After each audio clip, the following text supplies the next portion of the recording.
insanlar mimar olmak için yıllarca eğitim alıyor, karmaşık yazılımlar kullanıyor ve devasa tasarımlar geliştirip çiziyoruz.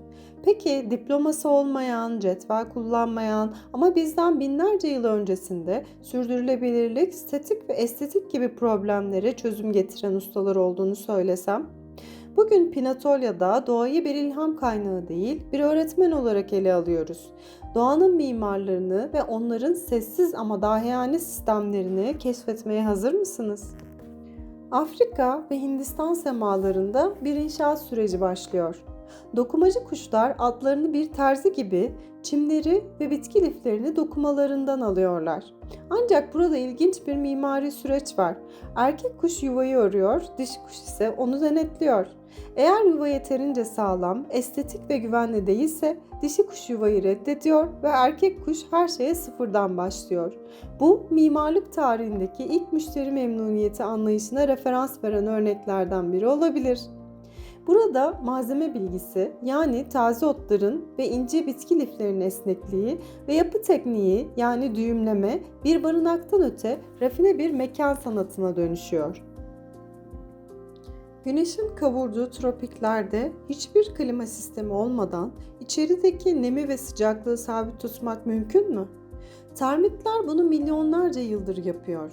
Termit yuvaları mimarlık dünyasında sıkça örnek gösterilen yapılardan biridir.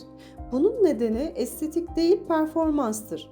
Bu yapılar dış sıcaklık çok yüksek olsa bile iç mekanda sabit bir ısı sağlar. Havalandırma tamamen pasif sistemlerle gerçekleşir. Ne mekanik cihazlar vardır ne de enerji tüketimi. Burada karşımıza çıkan temel ilke şudur: yapı iklimle savaşmaz, onunla birlikte çalışır. Termit kulesi sadece toprak ve enzim değildir. O, iklimle barışık yaşayan dev bir organizmadır. Bal peteklerine baktığımızda neredeyse kusursuz matematiksel bir düzen görürüz. Altıgen form minimum malzeme ile maksimum hacim üretmeyi sağlar. Bu yalnızca estetik bir tercih değildir. Aynı zamanda verimlilik üzerine kurulmuş bir sistemdir. Neden daire değil de altıgen derseniz, arılar matematiğin en verimli formunu bilirler. Daireler arasında boşluk kalır. Kareler ise daha fazla bal mumu gerektirir. Ancak altıgen minimum malzeme ile maksimum depolama alanı sunan en ekonomik modüler sistemdir.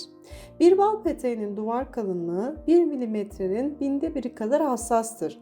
Bu ölçü, modül ve tekrar kavramlarının doğadaki zirve noktasıdır. Modülerlik, ritim ve ekonomi. Bugün mimarlıkta sıkça konuştuğumuz bu kavramlar doğada uzun süredir uygulanmaktadır. Denizlerin derinliklerinde büyümenin bir kuralı vardır: süreklilik. Deniz helezonu büyüdükçe eski odasını terk etmez.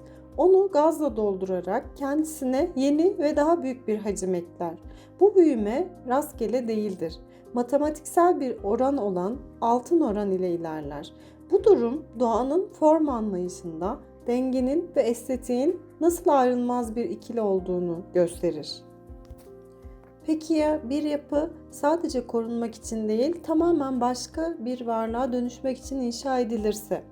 İpek böceği yaşamının en kritik eşiğinde kendi bedenini ürettiği tek bir lifle kilometrelerce uzunlukta bir koza örer. Bu süreç kesintisiz bir emek ve kusursuz bir geometri bilgisi gerektirir. İpek böceğinin kozası sadece bir barınak değildir. Tırtılın kelebeğe dönüştüğü bir dönüşüm mekanıdır. Mimarlıkta malzeme ve sürecin birbirine en sıkı bağlandığı andır bu. İnşa edilen yapı içerisindeki canlının değişimiyle birlikte en sonunda terk edilir. Ama geriye dünyanın en değerli malzemelerinden biri kalır: İpek.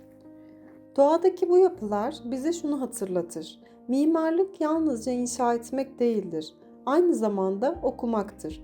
Çevreyi, iklimi, malzemeyi ve ihtiyacı okuyabilmek. Belki de doğayı bir ilham kaynağından öte bir tasarım arşivi olarak görmek gerekir. Doğanın mimarlarıyla tanıştığımız bu yolculuğun detayları için Pinatolya'nın web sitesindeki makaleye göz atabilirsin. Eğer bu bakış açısı ilgini çektiyse videoyu kaydedebilirsin. Sence doğanın en şaşırtıcı yapısı hangisi? Yorumlarda buluşalım.